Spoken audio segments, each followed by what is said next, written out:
मार्कुस रचित सुसमाचार तीसरी अध्याय को ध्यान करें। इसमें 35 वचन लिखा गया है। इसमें के सारांश को देखें। पहले वचन से 5वीं वचन तक देखेंगे तो सूखे हाथ वाले मनुष्य को चंगा करना, इसके बारे में लिखा गया है। ये मत्ती 12:9 से लेकर और लूका 6:6 से लेकर भी लिखा गया है। 6वीं वचन देखेंगे तो यीशु मसीह को फरीसी लोग हेरोदियों के साथ हाथ मिलाकर मारने के लिए, हत्या करने के लिए प्लान किए थे। इसके बारे में 6वीं वचन में है। ये मत्ती रचित सुसमाचार में 26 अध्याय का 3री वचन में लिखा है।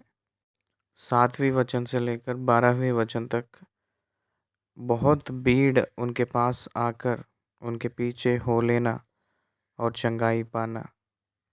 मत्ती 12:15 और लूका 6:17 वचन में ये लिखा गया है।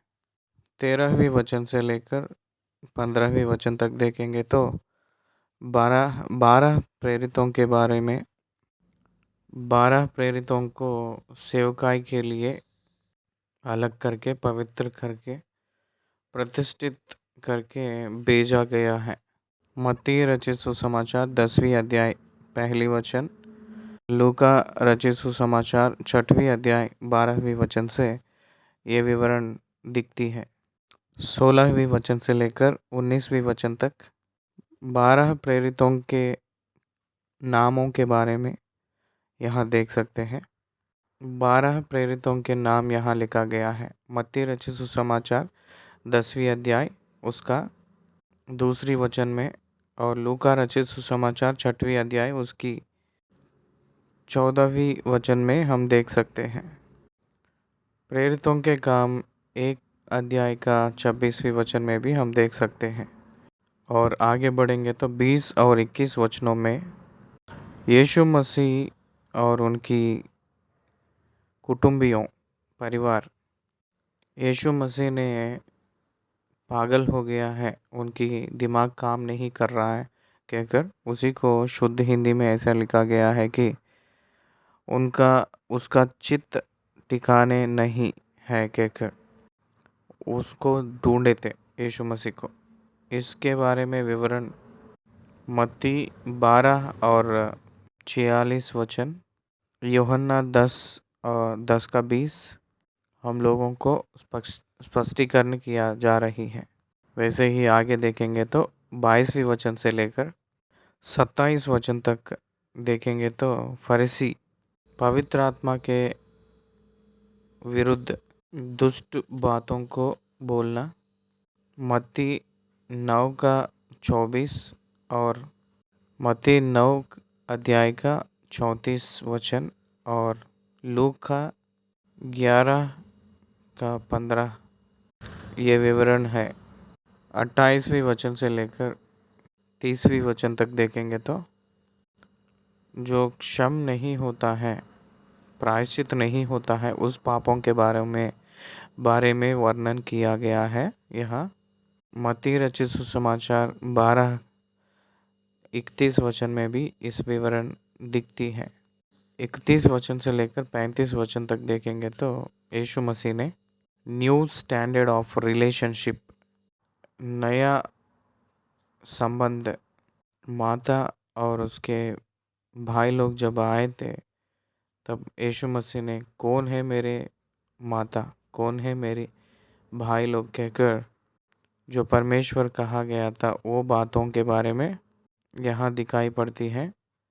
परमेश्वर की इच्छा के अनुसार जो चलता है, परमेश्वर की इच्छा को पूरी करता है, वही मेरा माँ और मेरे भाई लोग कहकर, परमेश्वर की इच्छा के अनुसार जो चलता है वही मेरी माँ, वही मेरा भाई कहकर जो बातें हमको दिखाई पड़ता है। मार्कुस रचित सुसमाचार 3री अध्याय पहले 5 वचनों को ध्यान करें। पहली वचन, वह फिर आराधनालय में गया। वहाँ एक मनुष्य था जिसका हाथ सूख गया था। इसका मतलब ये और एक विश्राम का दिन थी। वो फिर से आराधनालय में गए थे। वहाँ एक हाथ सूख गया हुआ व्यक्ति है। उसी जगह पे कुछ भीड़ थी। उसी जगह पे बैठकर यीशु मसीह ने उस व्यक्ति को जो हाथ सूख गया था उस व्यक्ति को ठीक करेगा उसी दिन कहकर वो लोग देख रहे थे कि यीशु मसीह के ऊपर अपराध चार्ज करने के लिए वो लोग इंतज़ार कर रहे थे। यीशु मसीह ने उन लोगों को ग्रहण किए हैं। तीसरी वचन, उसने सूखे हाथ वाले मनुष्य से कहा, बीच में खड़ा हो। वो जो सूखा हाथ वाला खड़ा हो गया है उन उन लोगों के बीच में। यीशु मसीह ने उन लोगों को देखा था और उनसे कहा, जो अपराध चार्ज करने के लिए इंतज़ार कर रहे थे उन लोगों की तरफ देखकर यीशु मसीह ने एक बात पूछ रहे थे और उनसे कहा, क्या सब्त के दिन भला करना उचित है या बुरा करना, प्राण को बचाना या मारना? पर वे चुप रहे। वो लोग समझ गए थे, प्राण को बचाना या मारना। उन लोगों को समझ गए। उन लोग समझ गए यीशु मसीह उन्हीं लोगों को कॉर्नर कर रहे हैं कहकर समझ गए थे। वो लोग चुप हो गए थे। यीशु मसीह ने उनके मन की कठोरता से उदास हो गया था। They know the answer but they didn't say anything.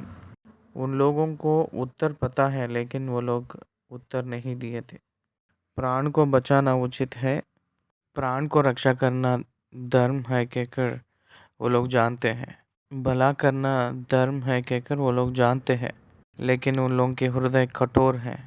यीशु मसीह को अपराध के रूप में पकड़ने का एक ही इच्छा है उन लोगों को, और उसको छोड़कर सत्य को सत्य के रूप में मानने के लिए उन लोगों को अच्छा नहीं लगता है।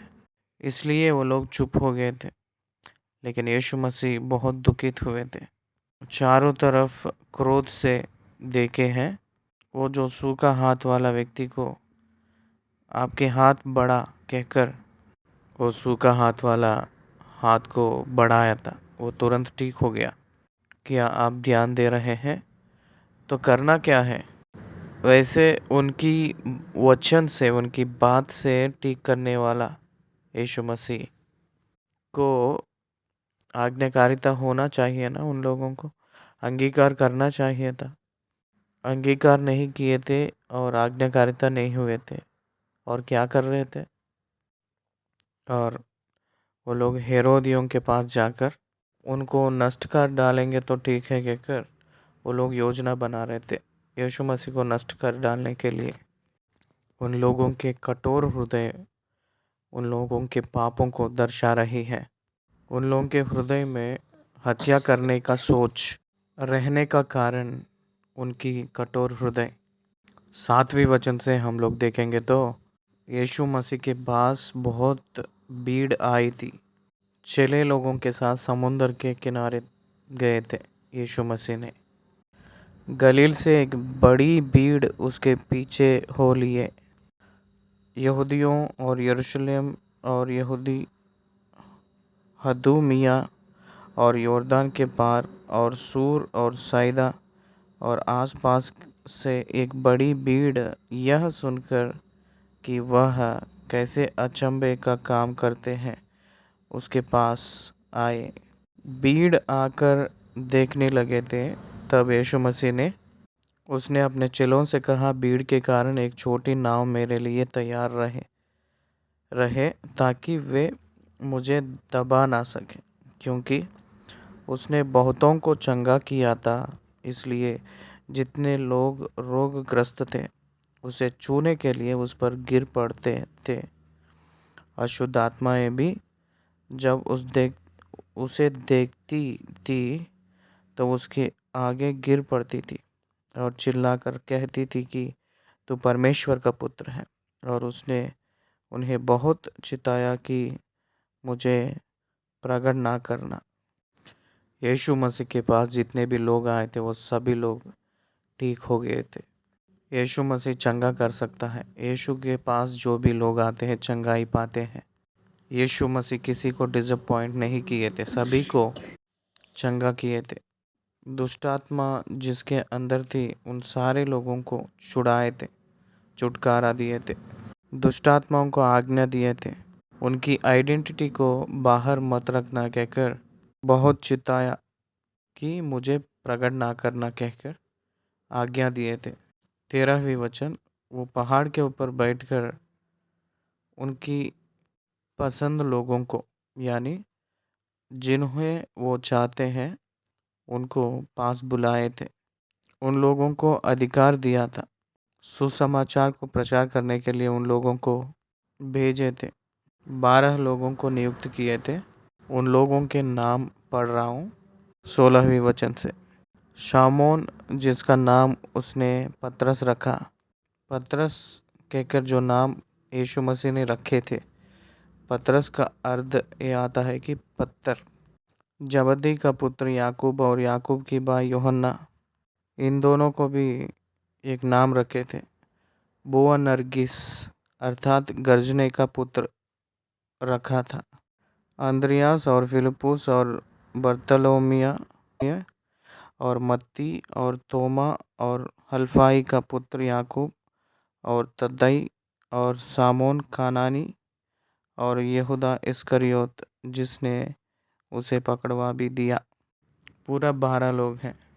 ये 12 लोगों को अधिकार देकर सुसमाचार प्रचार करने के लिए और दुष्टात्माओं को भगाने के लिए उन लोगों को अधिकार यीशु मसीह ने दिए थे। उनकी उनकी इच्छा के अनुसार वो चाहता था उन लोगों को बुला लिया था। उनको जो लोग प्रेम करते हैं उनको नहीं बुलाए थे, वो जो चाहते हैं उन लोगों को बुला लिया था। वो मनुष्यों के अंदरूनी को जानने वाला है, इसलिए वो ही खुद चुनकर बुला लिया था। 20वीं वचन, तब वह घर में आया और ऐसी भीड़ इकट्ठी हो गई कि वे रोटी भी ना खा सके। ऐसे समय उनकी घर वाले, इसका मतलब उनके सगे घर वाले, उनकी दिमाग खराब हो गया कहकर उनको पकड़ने के लिए कोशिश किए थे। यरूशलेम से जो आए थे शास्त्री लोग, वो लोग कहे थे कि ये दुष्टात्माओं का सरदार की सहायता से दुष्टात्माओं को निकलता है कहकर कहे थे। उस समय यीशु मसीह ने उन लोगों को अपने पास बुला लिए थे। दृष्टांत के रूप में ऐसे कहे थे कि शैतान ने शैतान को कैसे भगाती है। एक राज्य दूसरों के और विरुद्ध अपने आप कड़ी हो जाती है तो दूसरों के सामने कड़ी नहीं हो पाती है ना। शैतान कैसे शैतान को निकाल सकता है। यदि किसी राज्य में फूट पड़े तो वह राज्य कैसे स्थिर रह सकता है, और यदि किसी के घर में फूट पड़े तो वह घर कैसे स्थिर रह सकेगा। इसलिए यदि शैतान अपने ही विरोधी होकर अपने में फूट डाले तो वह कैसे बना रह सकता है, उसका तो अंत ही हो जाता। परंतु कोई मनुष्य किसी बलवंत के घर में घुसकर उसका माल नहीं लूट सकता जब तक कि वह पहले उस बलवंत को बांध ना ले, और तब उसके घर को लूट लेगा। मैं तुमसे सच कहता हूँ कि मनुष्यों की संतान के सब पाप और निंदा जो वे करते हैं क्षमा की जाएगी, परंतु जो कोई पवित्र आत्मा के विरुद्ध निंदा करे वह कभी भी क्षमा ना किया जाएगा, वरन वह अनंत पाप का अपराधी ठहरता है, क्योंकि वे यह कहते थे कि उसमें अशुद्ध आत्मा है। यीशु मसीह ने पवित्र आत्मा से आश्चर्य काम कर रहे थे, दुष्ट आत्माओं को भगा रहे थे। लेकिन वो लोग क्या कहे थे?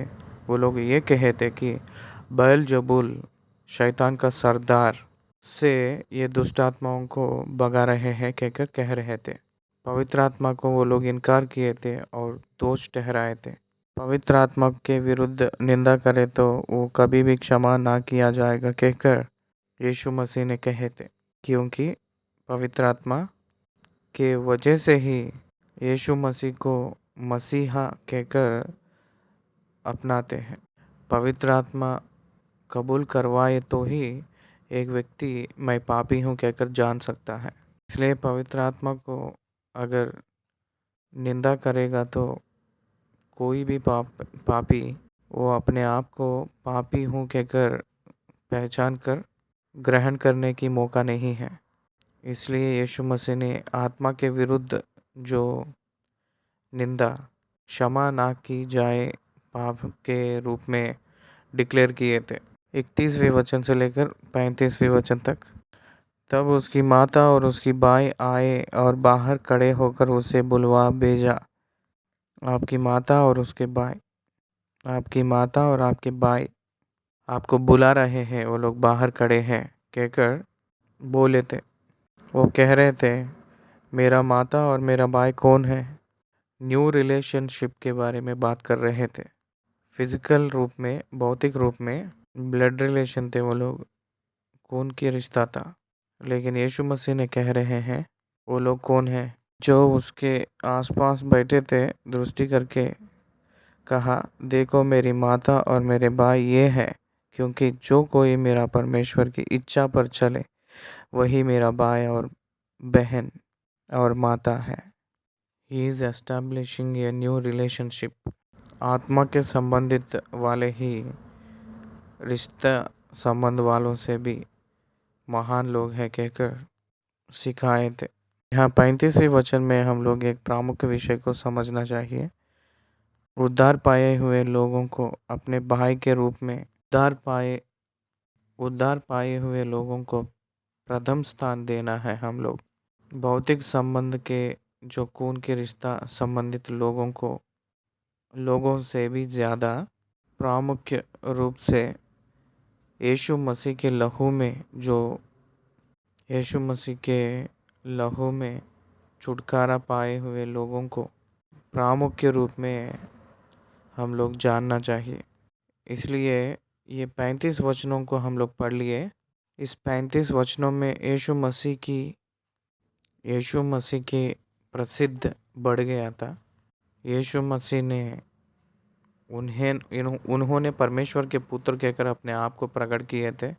यीशु मसीह ने अपने चेले लोगों को अधिकार देकर भेजते हुए अपने आप की महानता को बता चुके। उनके चेले लोगों को एक उत्तम काम के लिए तैयारी करते हुए आए हैं। बहुत लोगों को ठीक किए थे और बहुत दिनों तक और बहुत शैतानों को भी भगाए थे। पवित्र आत्मा के विरुद्ध करने वाली हर एक पाप क्षमा नहीं होगा कहकर साफ साफ बता दिए थे। उनकी माता और उनके भाई उनकी इच्छा को पूरा करने वाले ही हैं कहकर प्रकट कर दिए। इस रीति से तीसरी अध्याय यीशु मसीह की महान सेवकाई दिखाई देती है। इस अध्याय को यहाँ हम लोग समाप्त किए हैं, ख़त्म कर चुके हैं। धन्यवाद।